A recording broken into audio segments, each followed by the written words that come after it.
That felt so staged, but like honestly that was so scripted.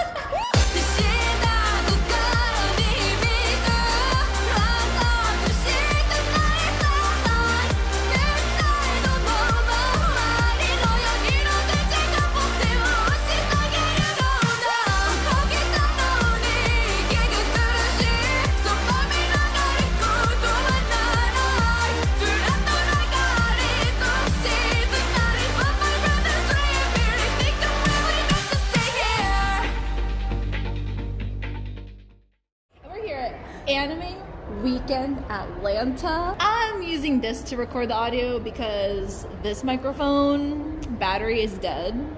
How are you today? Today's been a little rough. Oh, I expected you to say like it's been great. No, I'm gonna give you the most raw interview you've ever had in your whole life. It's been rough today.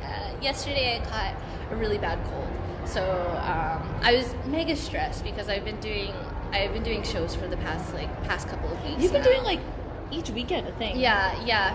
For these next 3 weeks, I'm like totally. So when I caught a cold yesterday, I was like, no, because I knew for a fact that I was singing one of my more vocally straining songs for the Idol Fest, so I was very stressed because I wanted to do well on it, and I am definitely my worst critic. What did you think of Idol Fest? See, that was great, but like, what about it was great?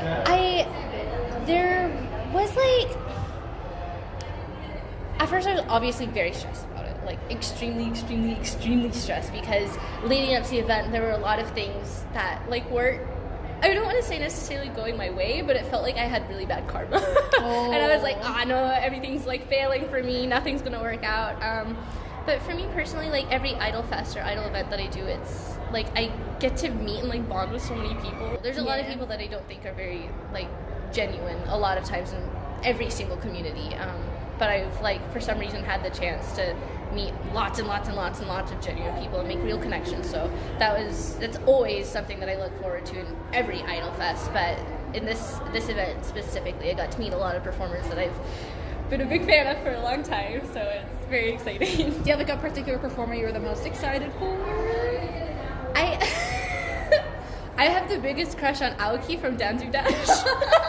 So I was very excited to meet Aoki. I was very excited. They look like my type. So I was very excited. But no, I was really excited to meet PT Parade too. Yeah. We've been talking, like we've been friends for, I think like even before I really started Melancholia stuff. So I was very excited to meet them. So at the Idol Fest, you performed all original songs, 3. How did that feel, like performing all originals? Stressful. Oh. I mean, it's stressful, but extremely rewarding at the same time, because it's not that like I don't enjoy performing covers by any means. I think that it's really fun to perform covers, and I really love it whenever I get the chance to like show the original artists these covers, like you get people to become fans of them. Yeah, and that way too. I think whenever you do covers, you connect more with an audience because they're familiar with these songs and things like that. So they're like, oh my god, you listen to so-and-so too, so do I, that's so cool. But performing all originals is also like, it's kind of like wild to me. It makes me feel just like really proud of myself. And I'm not normally like a person that's very proud of myself. I'm like a very like, I don't want to say I'm a humble person because then I feel like I'm not actually a humble person. It's kind of ironic to say like I'm so humble. Yeah, exactly. But I just, there's not a lot of things I'm proud of, and not a lot of things that I really hold as something like I did this and I'm happy about it. But it's, oh my god, like those were one of them. Yeah, and it was just a lot of work. It's been like a year of work, and it's still, of course, not my greatest thing that I've done, and probably will do, but I, like at the time being, it makes me really happy. So I'm really happy that I've been able to do originals, and it makes me feel like I'm growing. Not in like a performer way, not for like these audiences, but like as a person. Like I make music and do all that stuff just to like challenge myself more and see how far I can take my passion. Same. Moving on. And then your EP, you produced some songs yourself, right? Mm-hmm. Yes. And then some you worked on a producer with. Yes. So I have questions about both of those things. Okay. The first one, which was the songs you made yourself? Dreamtime and Final Bubble Bath. Oh, so yeah, and you perform Final Bubble Bath. Yes. So like, how do you make a song? Like, did you create the lyrics first, or the instrumental, or like kind of both at the same time? I enjoy creating instrumentals first. I start with a theme. You know, I'm always like, okay, well, what do I want this to be? What kind of genre do I want to attempt to make? I'm no way like a musical genius or anything. Like, I'm still very much learning. So like my first single I did by myself, I wasn't proud of it by any means. Oh, the yeah, I like it's cute. It's like cute, but I wasn't. It was a start. Yeah, it was a start. That's the only reason I did it, because I wanted people to like. I wanted conventions to see like, okay, she's taking strides, and it got me more, you know, gigs and stuff. What was the question? How do you make a song? Yeah. It's like the most vague thing ever. But I start with my instrumentals first, and then I create the melody line after that, and then I'll see what can fit lyrically. And because this whole EP has been in, it's like pretty much all but one song is in Japanese. You know, it was a big process for translation as well. Very stressful trying to get everything to fit in the melody line and keep its original like English translation meaning and stuff. Because you originally thought of it in English. Yes, yeah. Because we be speaking English. Yeah. But it was very strange, because with other producers, they would be like, okay, so do you have like a melody line ready that I can just work off of? And it's like, I don't work like that, so it was very... Because I feel like that's like the default process, but it's not always like that. Yeah, exactly. Because there were some which were like, okay, I have a song, now you go and do whatever you want to do. And then I'm like, okay, well, I make the melody line, then I make the lyrics. And then there was one, they're like, okay, give me the melody line. And I'm like, okay. And then there's another who's like, okay, I made you the melody line, I made you the song, like, just write the lyrics. So it was a toss up. With every single song. Flip your process depending on who you're working with. Yeah. But then once it's yourself, you do whatever you want. Yeah, exactly. Yeah. But it's easy. It was easy. It genuinely was. It's just stressful because of time. Yeah. Because whenever you're working with someone else, you have to think about their schedule and whatnot. Yes, exactly. Do you know if you have any like Japanese like followers or listeners, or? I do. And that's literally, I wouldn't have gotten them without like, so there would be a couple like performers that I would perform one of their songs when I did like only covers. And then I would tweet out and be like, I did Momoi this. Haruko? Yeah, Momoi Haruko. Your mail me retweeted cover. it. And That was I cool. got a lot of followers through that. And then my like complete inspiration for performing Noko of Shinsei Kamate-chan, their shoegaze and noise group. I did one of their songs, and the lead vocalist Noko retweeted it, and tons of people saw it. And I was like, oh, that's awesome. I was like so excited because oh my god, I've been looking up to them in the band for, oh my gosh, since I was like 13 or so. So I was like, I was very, very excited. What's really cool is how dynamic your voice is. Like, you can go like really high pitch and like really low. Like, you can scream and like do all these things. Like, did you take vocal lessons? I feel like that's such a cliche like question to ask. Or like, do you just figure it out on your own? I have never taken a vocal lesson in my life.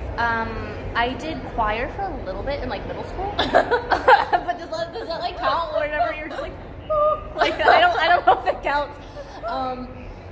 But then I stopped after middle school. I took it for like 2 years, and then I was like, meh. But yeah, so I've never had any like formal training or something, and I personally I think that it's obvious that I haven't. But I just have been singing for like ever, so I guess that's kind of it. It's more so like I don't think I'm necessary. I don't personally like, my voice isn't a voice that I would listen to all the time because I just don't like my voice. But I think I know how to control my voice because I've been so familiar with it over the years that I like. I know what I can do, and I know what I need to do to get it to what I want it to do. So it's more so like I'm very familiar with it. Hello? Sorry. What the heck? Hello? When did it just stop right now? Yeah.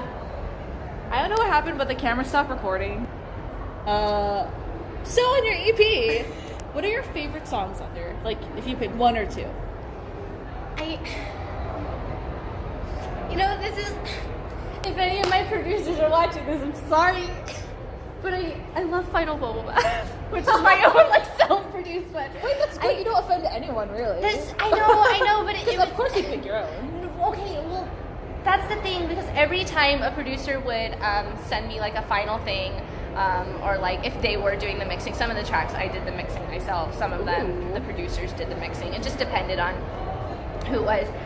But like anytime they'd finish it, they'd like send it back and be like, "This is the best one," and I'm like, "Great." And they would all like do that, or they'd be like, they'd send it to me and they'll be like, "This will be the worst one on there," and I'm like, "What?" But I don't know. So I don't know. Final Bubble Bath. It was the first song that I wrote for it. I wrote it way back in December, right after my first EP, and it has such like personal meaning to me. That's like super emotional. Yeah, it's my baby, like quite literally. So I birthed it literally. It's 100% like personal experiences, just from very, very dark time put into it. So it has a very special place in my heart.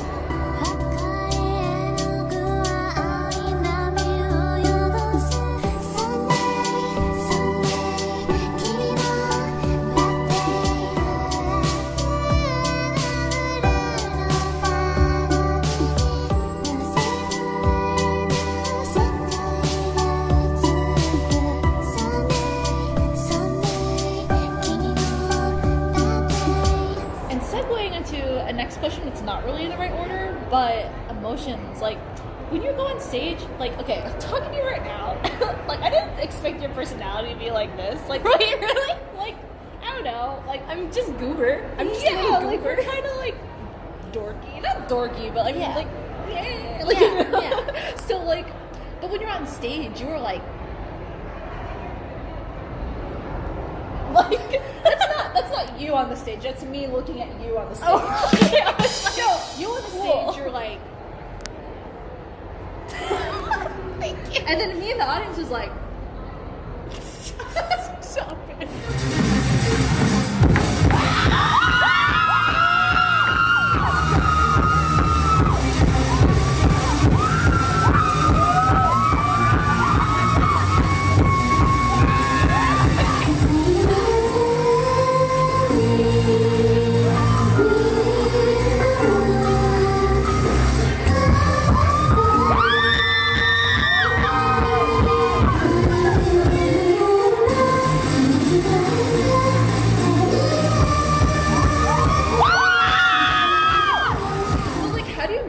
Zone. Do you just like what do you do? So is it like kind of like afterwards you're like emotionally exhausted, or do you just kind of like you know? It's the Melancholia, I guess, project is very strange, like, even to me. When I perform, I completely dissociate. Oh. I don't remember what happens. My mind just goes like blank, and I like go. And it's very strange. I had the same like kind of question with a lot of like people that I've talked to. What's on stage is like actually like me, and who's talking to you right now. Like this is so like manufactured. Like it really is. It really is. I've like studied. I'm like, how can I be likable? Who not how can I be likable? But I mean like everyone wants to be liked. Who wants to be hated? I mean. But no, it's I've been like taught to be a certain way my entire life, and I've known how I really am my entire life. So performing as Melancholia really gives me that chance, the outlet to really be 100% raw myself. Because I've gone through. Is this a cursing YouTube channel? Can I curse? You can bleep me. I never got demonetized. Oh, really? I mean, I don't know. Okay, well, I'll give it a shot. Say it. I've gone through a lot of shit. You know what I mean? So,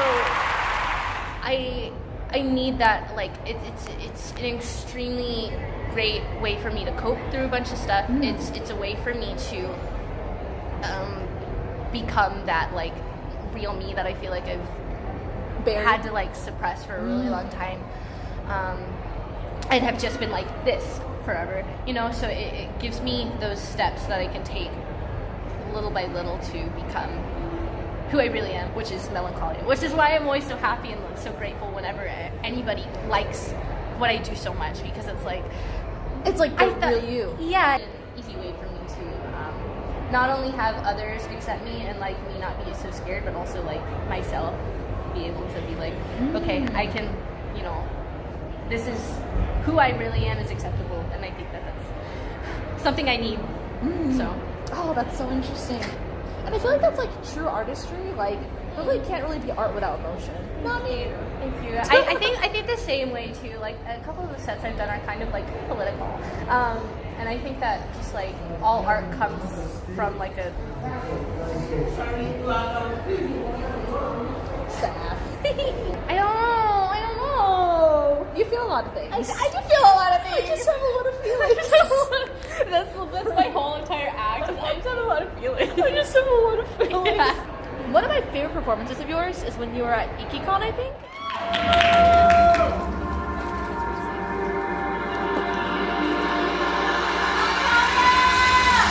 Idol. What does that word mean to you? Is it someone you adore? Someone who performs for you? Someone who makes you smile? They are all of those things, yes, but some take it too far. Hello, my name is Melancholia, and do you think I'm an object? A tool for some, a tool made for you to smile. And there's more than just me. There are thousands of girls who are faking smiles and hiding their relationships just to make you happy. But instead of being loved unconditionally, we are treated like your property. Doesn't that sound wrong? To not be human, but to be idle. Nothing more. Sometimes girls are treated in such a way. Under a hand larger than their own, they are pressed and pressed until they cannot be pressed any harder, having to present something manufactured for you to like. Someone that isn't their authentic selves. They do it to make you happy on account of their own happiness. Idle. That's the sad realization I've had about that word. I like how you brought up how the concept of idol is like kind of dangerous. Yeah, for sure.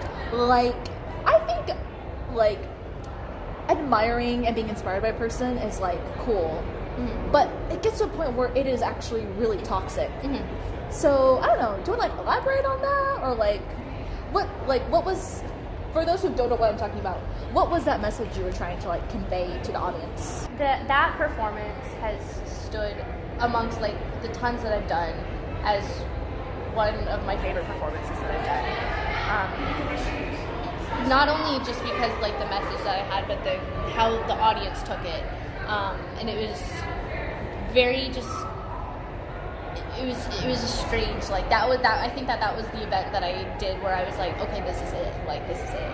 I have always, growing up in like this idol community, because I've been doing this since 2006. You were like from like before Becky Kroll, like legit. Yeah, literally. I remember being like 10 years old. I did my Miku videos. Becky came out with hers like a year later and got popular on freaking Donjo. And 10-year-old me was like, like, no, honestly, I was like, that was me first. No, I don't care. I'm like, Me when I was younger, I was a hater too, but now I'm like, dang. and we like worked together in the same project, Like, and I was still bitter. She's a perfectly fine person. Yeah, she's great. She's so sweet. She's so sweet. I love her. But growing up in the community, well, there really wasn't a community back then. You were a standalone, and that was it. I had tons of just awful experiences, awful people come into my life. A lot of I was like 10, you know, and I would get like sexually harassed. People would be like sending me things in my literal like mail, like through the people like found my address. They would post it online. I would get calls from strangers, and they would play my videos and me like Because singing like on it. they followed your Miku cosplay dance videos and Yeah. became like weirdly obsessed with you. Yeah, and there were just like grown men always being like, "Oh my God, marry me! I'm 10 years old." You know what I mean? And it would just escalate more and more all the time. And I'm the music. So I wanted. I'm so sorry. It's getting progressively louder. What the heck? Is this Fat Joe? I hate that this is of course this is happening in like a my video that I'm recording for my channel. Like some weird random stuff happening. I mean, I could just go. This could just be my fun background music. Okay, so that was just some person with a booth. That was so random. Wow. Okay, way to break the mood or Like, whatever. This is a heavy conversation. And so Fat weird. Joe pops in. That's exactly how I would have it, honestly. Like, thank you. So basically, there was some trauma Yes, associated with being idolized. Yeah, In a yeah, way. a lot of it. It was very strange as well. I Also, at that age, you kind of don't really. you don't understand what's happening, and the internet was so like, I don't want to say the internet was like new, but it was 2008. You know, it was still like YouTube was like just made. You know, like everything was still like on a small scale, and you didn't really know that people were dangerous. You didn't understand the gravity of how people would react to things. So I grew up to know, like, be nice to everybody. And, like, people didn't... No one in my household, you know, we're all new to this. I don't blame anybody. But I was told to be nice to all these people, you know. Oh, because you know, and- if you like retaliate, they could damage you more. Like, Yeah. or you know. But yeah. being so nice to them ended up just worse and worse and worse. Worse for me, worse. I saw a lot of things that I don't think any kid should. And I remember watching Perfect Blue at like 5 years old. Don't recommend this to anybody. Nobody let your kid do that. You know, Nobody honestly, let your kid do I that. have not watched that movie. Do it. I do know. it. I should. Do it. What exactly is it about? It's my life. It's about like a pop star, right? Yes, Mima Kirigoe, she is a pop star, she's an idol, and then she wants to go into acting instead. And the whole series, not the series, the whole movie is like based off of like depersonalization, derealization, which is like a mental disorder where you lose touch with yourself and you don't know who you are, but at the same time it's like a psychological thriller too. So you're like, is she dealing with this DPDR, or is she like, are people actually out to get her? And it's like fans is it in like her head, coming or is back, that real? yeah, and like fans are retaliating against her and like trying to harm her and like all this like stuff. But she loses track of who she is and becomes, you know, this like, there's like two of her. That, Perfect Blue. Yeah. She becomes a perfect blue. I don't know what that means. Isn't the title like Perfect Blue? Yeah. So she becomes the perfect blue. What does that mean? I don't know. But yeah, so I remember watching her as a kid, and then as an adult, like I hadn't watched it for years and years and years, and then whenever I hit like 16, 17, I like realized, I was like, oh my god, I watched this as a kid, and like my life became that movie because there was just a lot of harm. So I wanted to make that performance just something as an ode to that. And on the screens, I had like percentages that I'd shown about like the percentages of male and female who get abused, sexually abused, sexually harassed all the time, and also the statistics of like who gets this on the internet as well.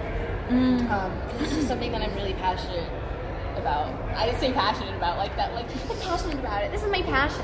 But no, it's just It's the cause you want to fight for. Yeah, And you yeah. feel passionate about it. Yes. Because I just don't want anybody to go through that. It's so wrong. I'm glad that it was me versus a lot of other people, but I know like during that time, as we mentioned, like Becky, like she had to deal with a lot of that stuff too. And when I first started talking about that, when I first started the Melancholia project, and people were like, "What's going on? This is weird, Max. What are you doing?"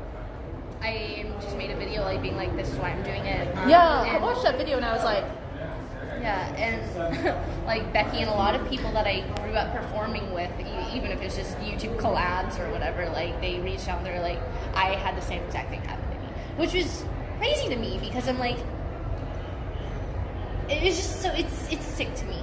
So I want whoever's doing this to feel bad about themselves. Melancholy is a revenge project. I want you to see it. I want you to see me and be like, oh, she's calling me out.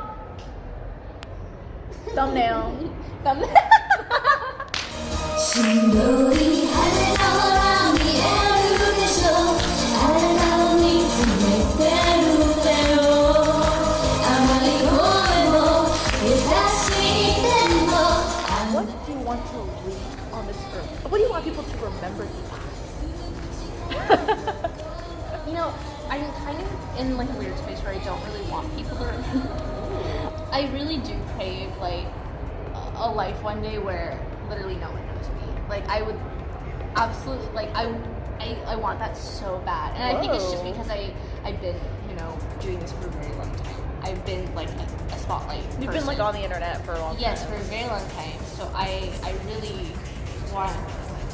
I one day want to create an impact. I want to really connect with people, and I want to be like that bittersweet thing that they're like, I remember this one part of my life, and that was a really great part, and I don't have access to that anymore, but they hold it fondly.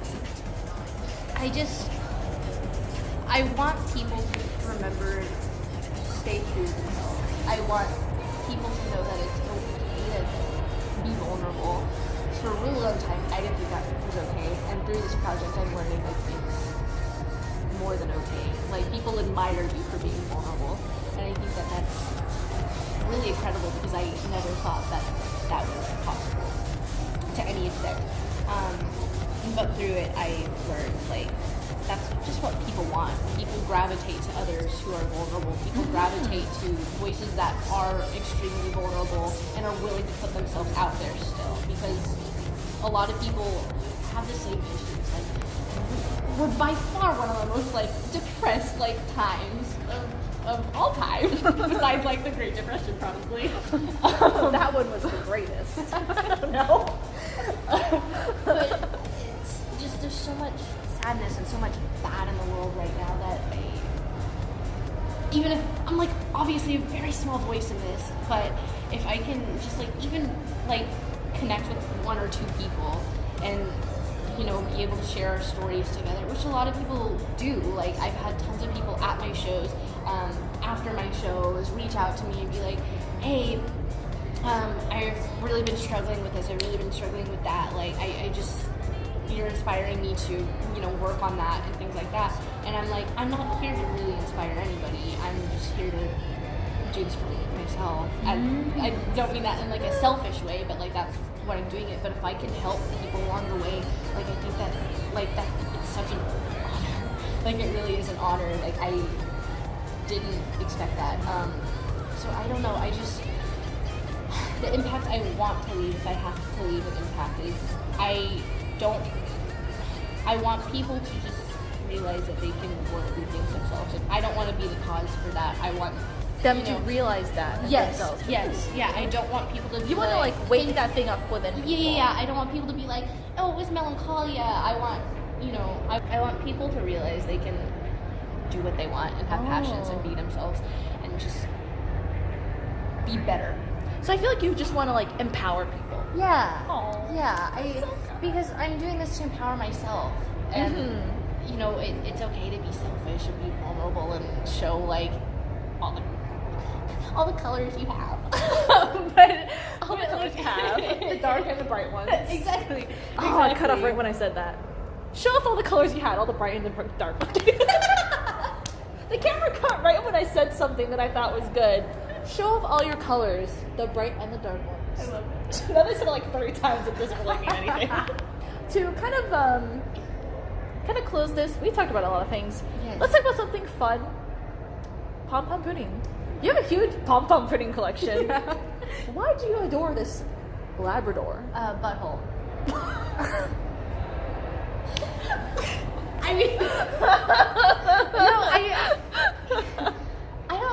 I don't necessarily know how it started. A couple years back, on one of my trips to Japan, I just kind of fell in love with him. I don't necessarily know why, and then like he kind of consumed my life. My entire bed is pom-pom pudding. I can't like sleep on my bed because it's all pom-pom pudding. So I just like kind of take a corner and they take the rest of it. I'm like in the crevice of the bed by the wall, and he's like pushing me into it. Hope you all enjoyed learning about Melancholia. Check out the EP. Check out the YouTube, Spotify, You don't have to promote me like this. Instagram, Facebook, Twitter, Blogspot, Zanga, Neopets. I do have a Neopets. Please add me.